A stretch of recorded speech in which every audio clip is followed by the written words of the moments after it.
Casi nunca tenemos la oportunidad de sostener una conversación de este calibre.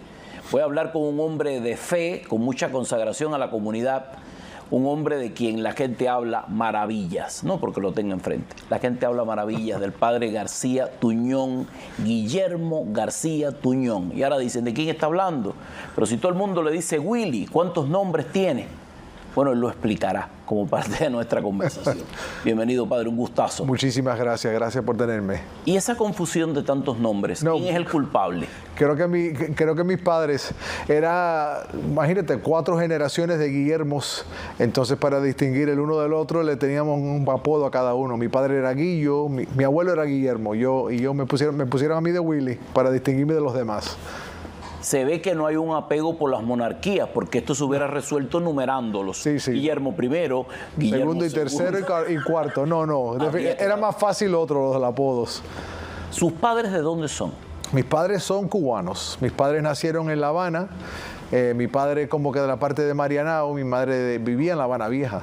Pero ellos no se conocieron en Cuba, ellos se conocieron ya en el exilio, cuando salieron de Cuba en el año 61, salieron ellos de Cuba.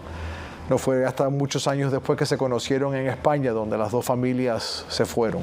Porque era exactamente el momento en el que primero se pasaba por España y luego se llegaba a los Estados Unidos. Y correcto. Y cada uno por los dos lados había conexiones con España. Mis abuelos maternos eran españoles que se fueron para Cuba y mi abuelo paterno se había criado en España durante una época y tenían los contactos, se fueron para España, era más conveniente. Mis padres se conocieron en Madrid, una fiesta de cubanos en el exilio. Qué maravilla. Y ahí se conocieron. Nosotros que al final somos hijos de emigrar y migrar, nos encontramos en un tiempo en el que las migraciones se han complicado demasiado. Muchísimo. ¿Por qué se ha complicado tanto si eso es universal, padre? Sí, no, es que, primero, desafortunadamente vemos que las condiciones en varios de los países por todo el mundo está en tal situación que han tenido que encontrar manera de poder sobrevivir, de mejorar sus vidas. Y como dices, el mundo entero, no solo Estados Unidos, en Europa también están lidiando con la misma situación y las mismas complicaciones. Eso solo se va a ir complicando cada vez más, mientras que vaya creciendo países donde hay cierta opresión, donde hay problemas políticos, donde hay pobreza, donde existe todavía la posibilidad de poder tener una vida mejor, pues la inmigración eso va a ocurrir. O sea, eso no hay quien lo ataje. No, de ninguna manera. Eso yo creo que ha sido parte de la historia de la humanidad desde siempre. Hasta el mismo Jesús tuvo que pasarse un tiempo en el exilio, ¿no? Tuvieron que salir ellos de Israel, estuvieron un tiempo en Egipto, conocieron muy bien lo que era el tener que inmigrar y tener ese momento de exilio en su vida. ¿Cómo enfrenta la iglesia un conflicto tan difícil como el conflicto migratorio ahora mismo? Porque las leyes van por un lado, los corazones van por otro, nos están pidiendo una tolerancia, la tolerancia se ha convertido en una indisciplina, sí. Se han desregulado muchas cosas, sí. Pero la iglesia, que es todo amor, tiene que lidiar con todo esto. Mira, la cuestión es que no creo que lo importante por parte de la iglesia es necesariamente definir la política de un país u otro país. Lo importante de la iglesia es tener en consideración de que cuando hay una necesidad de una persona, hay que poder ayudar a esa persona, ¿no? El Evangelio nos dice claramente que en el Evangelio de San Mateo leemos que cuando Jesús dice quiénes se salvan y quiénes no se salvan, tenía todo que ver con cuando tenía hambre le diste de comer y cuando tenía sed le diste de beber. Todo país tiene el derecho de defender su frontera y todo país tiene el derecho de tener sus leyes de migración y quién entra y quién no entra y quién es legal y quién es no legal. Yo creo que lo más importante es reconocer que la responsabilidad de la iglesia es de cuidar del que está aquí, de poder cuidarlo, porque si está desamparado hay que cuidar de él. Si tiene hambre hay que darle de comer. Si tiene sed hay que darle de beber. Y ahí es donde se tiene que concentrar la iglesia siempre, en poder ayudar a aquellos que están aquí. Y uno no le da el vaso de agua cuando tiene sed preguntándole que si es legal o es ilegal. Hay que dar el vaso de agua, ¿no? Hay que dar de comer. Este es un programa que tiene lengua de acero y terciopelo. ¿De cero? Sí, lengua de acero y terciopelo. Y terciopelo. Es el eslogan.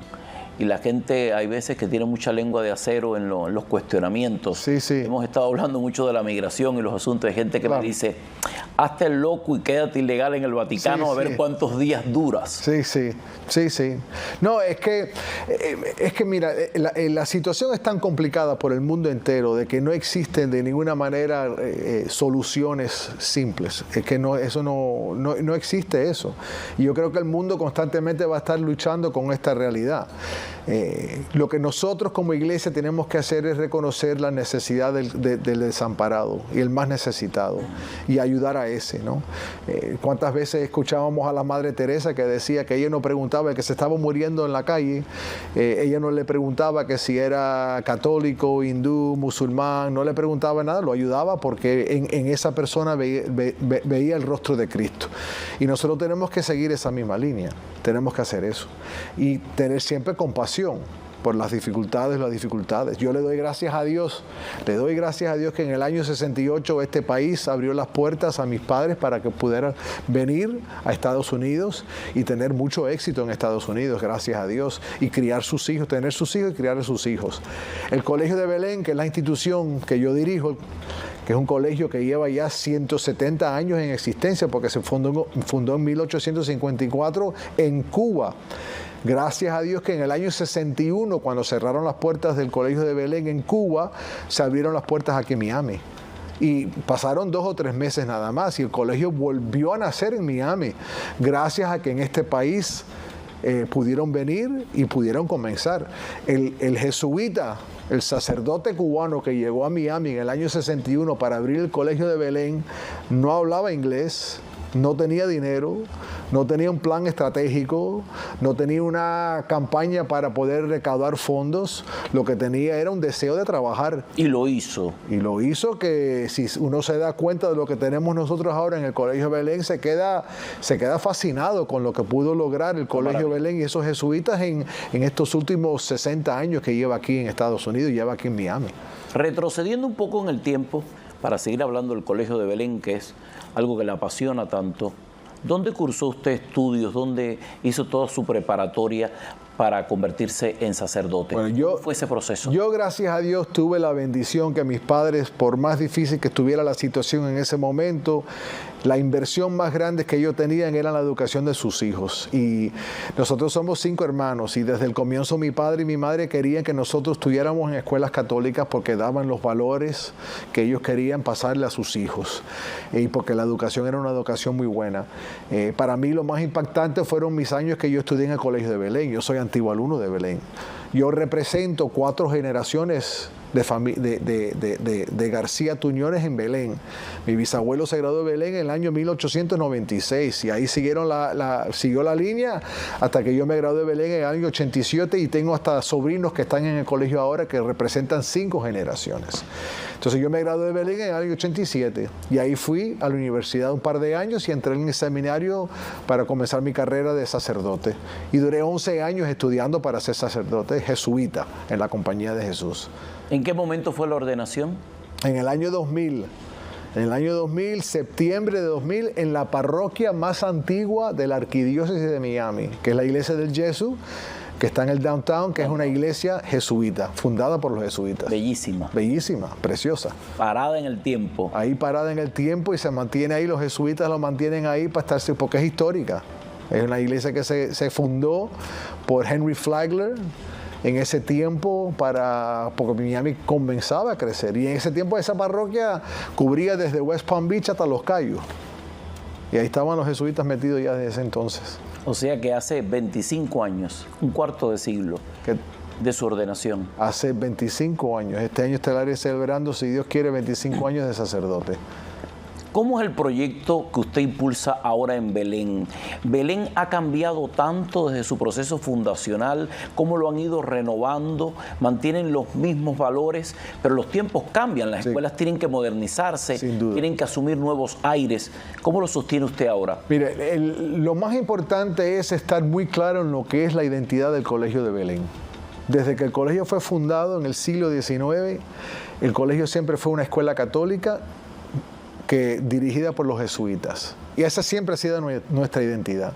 Y que por más que cambien los tiempos, por más moderno que sea la pedagogía, más que desarrolle la innovación y las computadoras y el internet, la identidad de ser una escuela católica se mantiene eso siempre igual. Y se han mantenido de esa manera.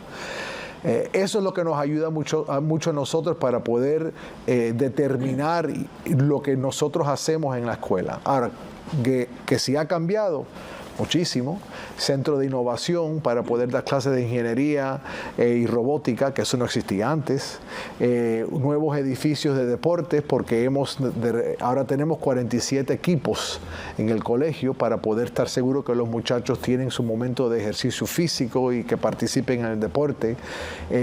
Tenemos nuevas clases de negocio, de cómo emprender nuevos negocios, que es programas que son nuevos a nivel pedagógico, especialmente al nivel del bachillerato. Eso ya lo tenemos. Los laboratorios que han desarrollado muchísimo gracias a la tecnología. El hecho de que ya no hay libros.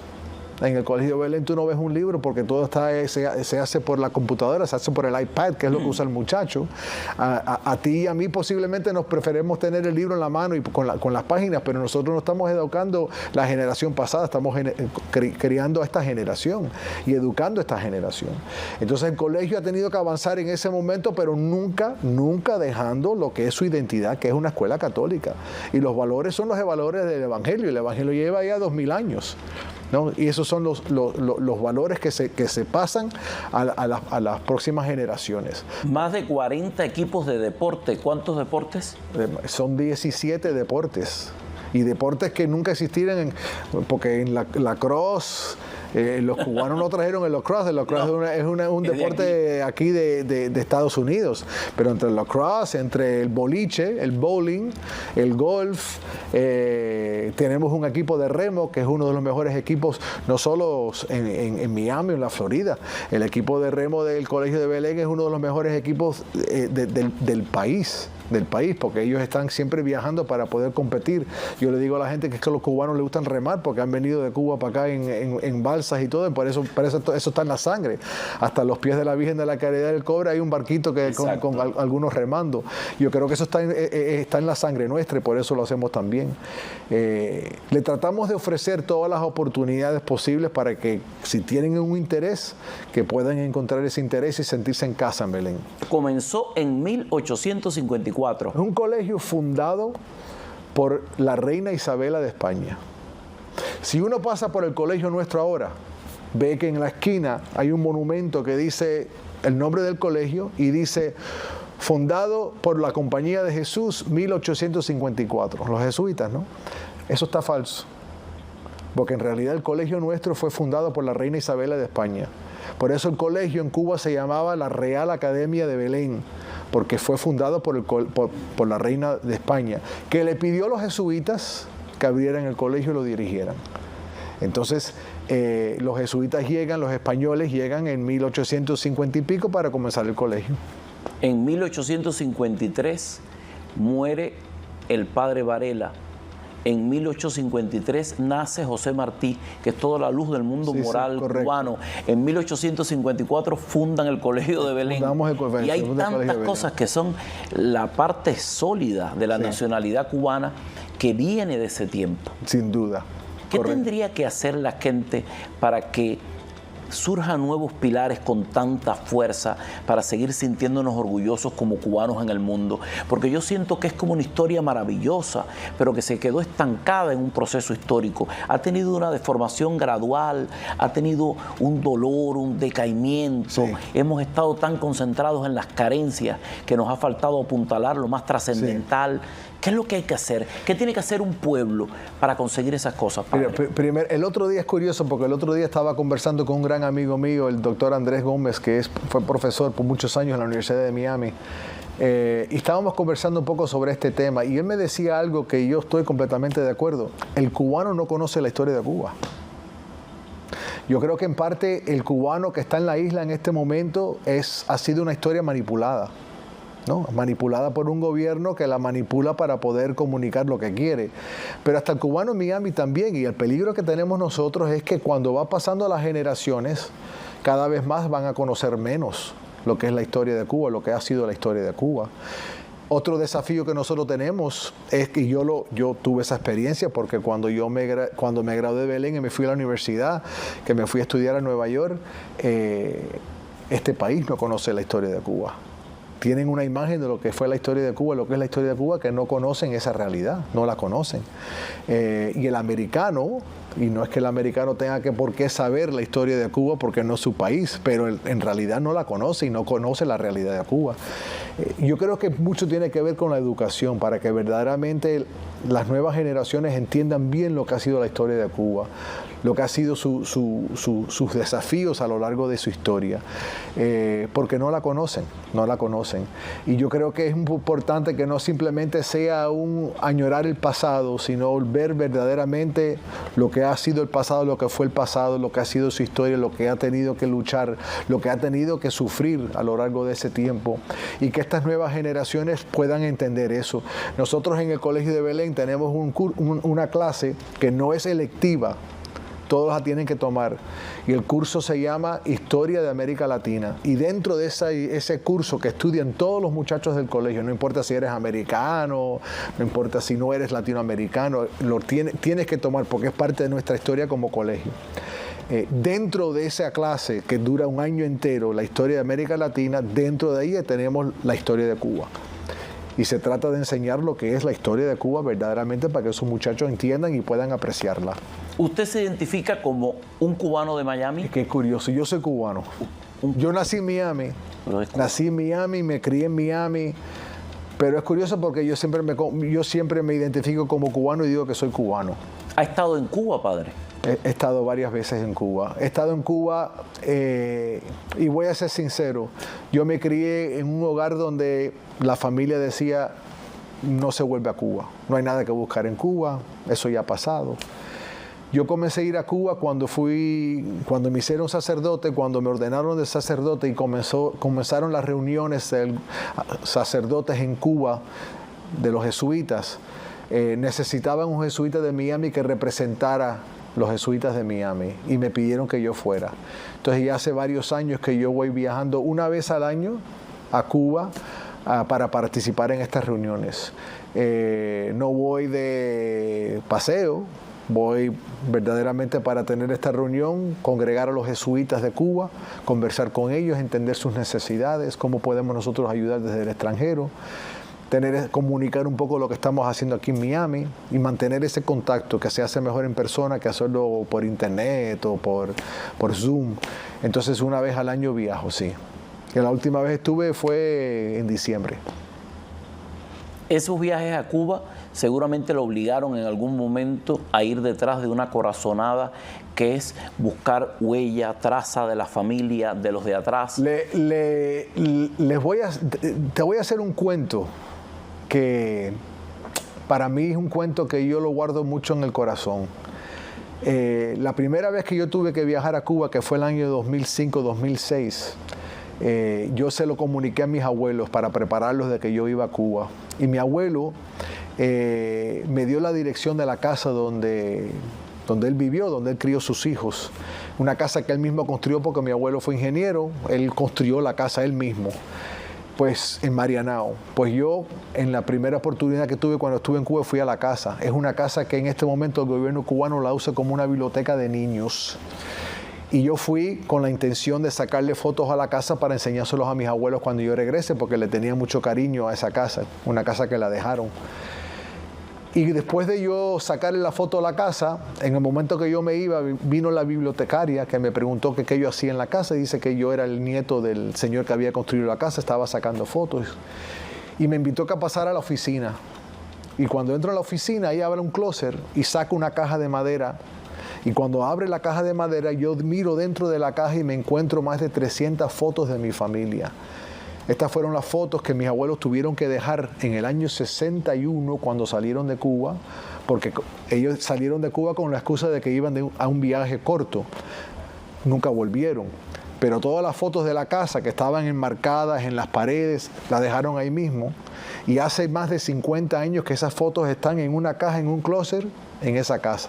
Y la señora me enseña estas fotos. Yo vi la foto de la primera comunión de mi padre en el Colegio de Belén en La Habana, vi la foto de mis tías montando caballo, vi la foto de mis abuelos con sus hijos, con los tíos, con las tías en los campos, haciendo picnic en los ríos. Me encontré la foto de novia de mi abuela, que la tuvo que dejar. Ahí estaba la foto guardada. Cuando yo vi eso, ya se puede imaginar, viendo toda la historia de mi familia en esas fotos, yo me las quise llevar y me dijo que no. Y yo la insistí. Y tanto insistí que me dio permiso de sacarlas. Yo volví a la casa de los padres jesuitas donde me estaba quedando, saqué la ropa de la maleta, volví, metí las fotos dentro de la maleta, puse la ropa arriba. Y el día que yo estaba en el aeropuerto saliendo de Cuba, me pararon. Me pidió alguien, guardia que estaba ahí, que fuera, que abriera la maleta. Cuando abrió la maleta, metió la mano y sacó todas las fotos. Y en ese momento me mira el guardia y me dice, estás robándote estas fotos de Cuba.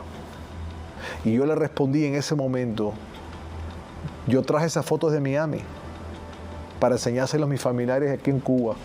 Y se las tengo que devolver a mi abuela porque no, si se pone brava conmigo. Y el guardia me miró y me lo creyó.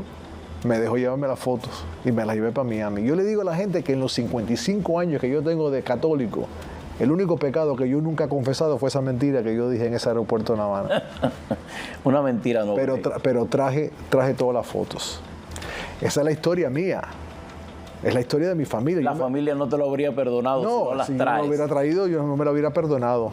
Yo me pasé toda la vida escuchando a mis abuelos y a mis padres hablando de su vida en Cuba y lo que era Cuba. Y de repente yo tenía en mis manos las fotos que comprobaba lo que decía mi padre. Mi padre me decía a mí cuando yo era niño de que él en Cuba tenía un caballito. Yo no se lo creía. Y ahí tenía yo la foto. Tú sabes, para mí eso fue una cosa impresionante. Todavía queda mucha gente buena, porque fíjate cómo, por una extraña razón, sí, esas fotos estaban conservadas. Conservadas ahí. Estaban guardadas. Guardadas. Esa bibliotecaria las tenía en un lugar y no reparó dos veces en enseñarte. Lo más fácil hubiera sido botarlo. Exacto. Pero ahí estaban guardadas. Y yo, como decía mi abuelo, cuando le enseñé las fotos a mi abuelo a regresar, le dije yo a mi abuelo, mira abuelo, te traje las fotos. Y en un momento dado mi abuelo me dice, yo espero que tú no sigas pensando que tú fuiste a Cuba a una reunión de jesuitas. Dios te mandó a Cuba para rescatar la historia de nuestra familia. Amén. Y así mismo fue. Amén. Así mismo fue. Así fue. Cuánta bondad, ¿no? Tenerlas a mano. No, tenerlas ahí. Eso fue algo de Dios. Estaba de Dios. Eso es lo que nosotros decimos una diosidencia. Así mismo. Ahí estaba la mano de Dios. Sin duda. Así, sin dudas. Padre, usted que fomenta la práctica libre del deporte, tantos equipos, en medio de la situación actual en la que hay tanta confusión de gente que te dice, no hay cuestionamiento, todos somos hijos de Dios, pero se ha estado fomentando una práctica desleal del deporte, personas nacidas con un género, con un sexo, sí, compitiendo con otro, mujeres compitiendo en equipos de hombres, hombres compitiendo en equipos de mujeres. ¿Cómo se imbrica la iglesia y su mensaje? Porque es tan delicado hasta argumentarlo, sí, que cuando alguien pregunta, cuando alguien se queja, cuando alguien dice no es leal, no es justo, no sé por qué está pasando, sí, es muy difícil hacerle frente a estas cosas. Sí, sinceramente no sé tan difícil que sea. La ciencia, la biología nos dice claramente que solo hay dos géneros. Lo hemos vuelto más difícil de la cuenta. Para mí es una cosa increíble de que de repente ahora se está todo ese cuestionamiento y toda esa realidad. La ciencia, la biología, de la cual la Iglesia Católica usa para poder determinar su punto de vista, claramente nos dice de que solo hay dos géneros, hombre y mujer. Pero eso está clarísimo. Yo no estoy diciendo que no hay complicaciones en lo que es una atracción que tiene una persona por otra persona. Esa es una realidad que siempre ha existido, es verdad. Pero gracias a Dios que nosotros todavía vivimos en un país donde nosotros como católicos podemos mantener nuestro punto de vista a nivel moral de que el hombre es el hombre y la mujer es la mujer, y gracias a Dios Dios los creó de esa manera porque es lo que nos dice la Escritura. Y el hombre y la mujer, el futuro de la realidad del ser humano depende de eso y de poder mantener eso. Y por eso, por ejemplo, nosotros en el deporte, eso está claro, el deporte, nosotros hablamos en inglés, the great equalizer, ¿no? La razón por la cual tú no puedes tener una mujer que está jugando fútbol americano, competir con los hombres en el fútbol americano, es porque existe una realidad que no determina si uno es mejor o uno es peor, que no determina más dignidad tiene uno que el otro, sino una realidad que uno tiene que enfrentar. Y es una realidad normal, es una realidad que... Entonces, en ese sentido, yo creo que el deporte, que mejor que en cualquier otro lugar, se ve que hay una diferencia, y gracias a Dios que existe la diferencia, porque yo creo que la intención de Dios fue esa, ¿no? Esa misma. Y en vez de lo que tenemos que es alegrarnos y celebrar la diferencia. Celebrar la diferencia. Claro que sí. Ese acápite tiene varias plecas. También se ha hecho mucho, y de un modo consciente, que es lo más triste, por restarle autoridad a los padres, sí, por darle una permisibilidad a los maestros que no tienen un vínculo directo con el niño desde el plano de la familia, y guiarlos por tendencias distintas. Correcto. En momentos inadecuados, porque estamos hablando de niños, sí, de niñas, de adolescentes. Sí, correcto. O sea, no hay una plenitud en la madurez como para apoyar este tipo de cosas. A mí me impresiona muchísimo porque yo no me considero de ninguna manera experto en lo que ha sido la política, o un experto en lo que es vivir en un país comunista, por ejemplo, pero lo que hacen los países comunistas es eliminar el rol de la madre y el padre, y que los valores que se le enseña a un joven sea el valor del Estado, ¿no? Que lo puedan endoctrinar en la escuela, por ejemplo.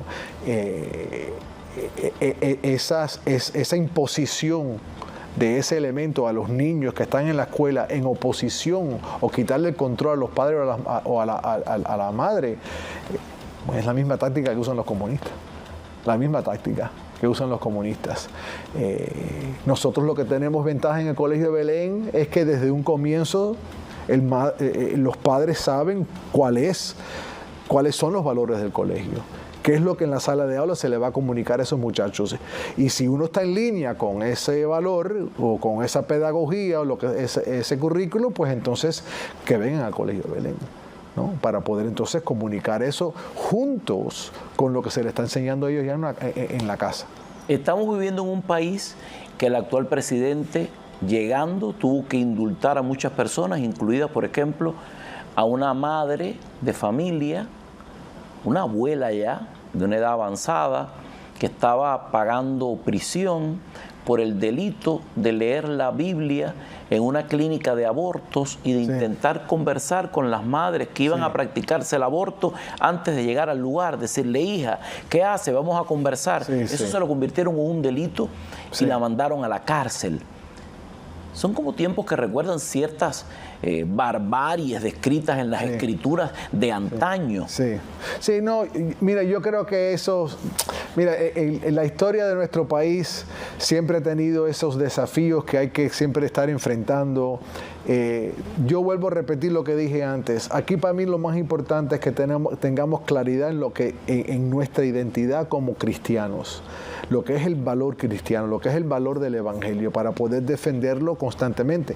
Ahí no importa quién es el presidente, no importa cuál es el Congreso, no importa, es el valor cristiano, el valor que se nos ha comunicado por medio de la vida de Jesús, que se lee en los evangelios, y que son valores universales, que es un valor que lo puede compartir tanto el que es cristiano como el que no es cristiano, porque es el valor de la vida, de la dignidad que se nos pasa a nosotros por ser hijos e hijas de Dios, y defender eso siempre, no importa las consecuencias, sino de poder defender eso. Su santidad innegablemente está en las postrimerías de un proceso largo de vida. Hay probablemente más especulación que antibióticos. Hay mucho cariño, hay mucho amor. Dios sabrá cuál es el ciclo que le corresponde a cada uno. Sin embargo, hay mucho en el tono especulativo de cómo sería la iglesia post el Papa Francisco. Sí. Hay gente que asegura que todo volvería a un molde más tradicional. Sí. La gente Vox Populi te dice, ahora vamos a tener por primera vez a alguien llegado desde África que Sí. se va a convertir como en el favorito y será el Sí. Papa en un tiempo inmediato, a lo pronto. Son procesos biológicos y naturales de Dios Sí, sí. que son innegables. Sí. Habrá una gran revolución, un gran cambio. ¿Cómo usted lo respira? ¿Cómo usted lo ve? No, yo... ¿Qué hablan los curas entre sí? Qué buena, esa es una buena pregunta. ¿Qué es lo que se dice ahí en el comedor de la casa de los jesuitas? Exacto. Primero, nos concentramos muchísimo, estamos enfocados mucho en la salud del Papa, rezando todos los días por su salud. Tanto los muchachos del colegio como nosotros en la comunidad, los padres jesuitas, rezando por su salud.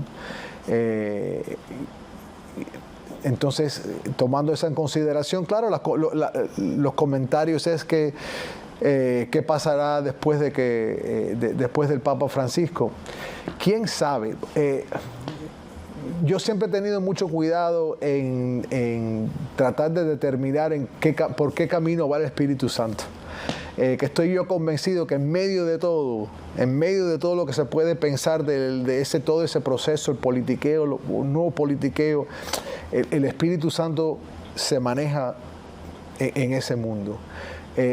Yo tengo la convicción, como católico que soy, tengo la convicción que en medio de todo eso el Espíritu Santo elige al hombre que la iglesia necesita en ese momento. Y yo posiblemente no puedo entender el por qué, tengo mi pregunta, mi interrogación, puedo hasta no estar de acuerdo, pero estoy convencido de que el hombre que está presente es el hombre que el Espíritu Santo ha escogido. Y lo ha escogido por alguna razón que, aunque yo no lo entienda, no significa que no sea así, ¿no? A veces yo me siento como el niño, ¿no? Que no entiende por qué su padre toma esta decisión y años después yo digo, bueno, ya entiendo por qué papi decidió esto, por qué mami dijo esto. Yo me siento así en las manos de Dios, ¿no?